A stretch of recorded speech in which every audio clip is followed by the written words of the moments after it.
Welcome to a heartfelt discussion on the spiritual aspect of marriage. Today, we invite you to look beyond the surface of your relationship and consider its deeper spiritual health. Many couples find themselves in marriages that appear strong from the outside, yet inside they feel a sense of emptiness or stagnation. This conversation is not about judgment, but about honest reflection. As we begin, let's set a spiritual tone, inviting openness and sincerity.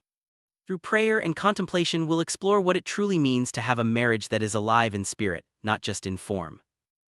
Before diving deeper, let's pause for a moment of prayer. This is an invitation to center ourselves and seek guidance as we reflect on our marriages. Prayer is not just a ritual, but a way to open our hearts to truth and healing. Whether you're struggling or thriving in your relationship, this moment is for you. Ask for clarity, strength, and the courage to face any hidden pain. As we continue, let this spiritual grounding guide our thoughts and responses, fostering honesty and hope.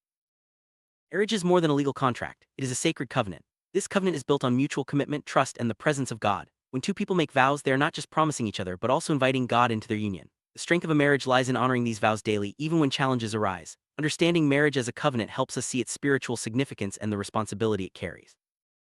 Spiritually vibrant marriage requires God's presence at its core. When couples invite God into their relationship, they gain access to wisdom, patience, and love that surpasses human limitations. God's presence nurtures forgiveness and understanding, helping couples weather storms together. Without this spiritual foundation, marriages can become vulnerable to emotional distance and misunderstanding.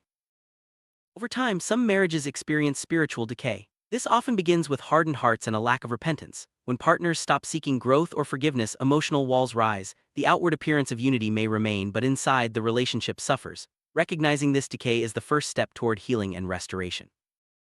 Abandonment in marriage doesn't always begin with physical separation. Often, it starts long before anyone leaves the home. Emotional withdrawal, neglect, and a lack of spiritual connection can signal the beginning of abandonment.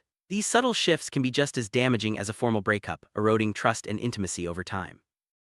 One of the clearest signs of a spiritually dead marriage is emotional neglect. When partners stop sharing their feelings, dreams, or struggles, a gap forms. This distance can grow until both feel isolated, even while living under the same roof. Addressing emotional neglect is crucial for rekindling spiritual and relational vitality. Beyond emotional neglect, spiritual disconnection is another red flag. When couples no longer pray together, seek guidance, or support each other's faith, the spiritual bond weakens. This disconnection can leave both partners feeling unsupported and alone, making it difficult to face life's challenges together.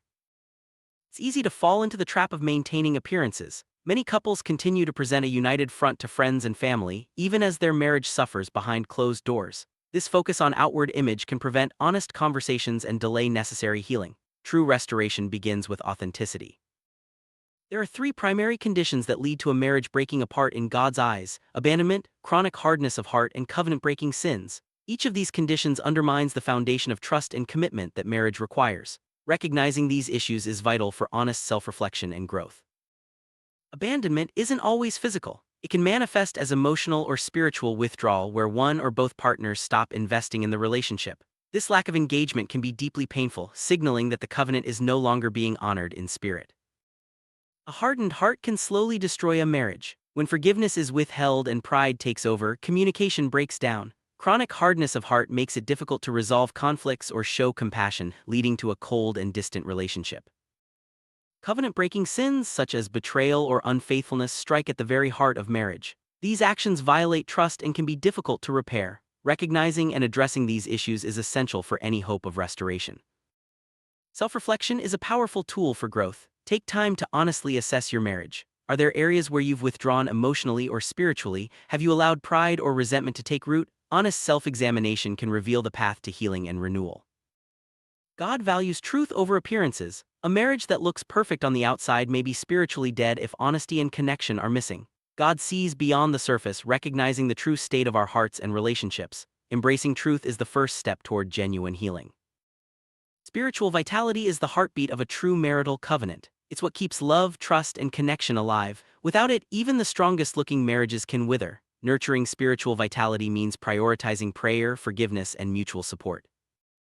God recognizes abandonment and betrayal even when they are hidden from others. These actions break the spiritual covenant and can cause deep wounds. Acknowledging these realities is necessary for moving forward, whether that means seeking reconciliation or release. Sometimes, God releases a believer from a marriage that is no longer recognized as holy. This release is not a punishment but a protective and restorative act. It allows individuals to seek healing and new beginnings, free from the burdens of a broken covenant. The process of divine release involves honesty, prayer, and seeking God's guidance. It's a journey that requires courage and faith, trusting that God's plan includes restoration and hope. This process is deeply personal and should be approached with care and support. Healing begins once the truth of the marriage's state is acknowledged. This healing is not just emotional but spiritual as well. It involves letting go of guilt, embracing forgiveness, and opening up to new possibilities. With God's help, restoration is possible even after deep pain. The journey doesn't end with release, it continues with hope. Moving forward means trusting God's plan for your life and believing that new joy and purpose are possible. Whether you remain single or enter a new relationship, spiritual growth and healing are always within reach. Let hope guide your next steps.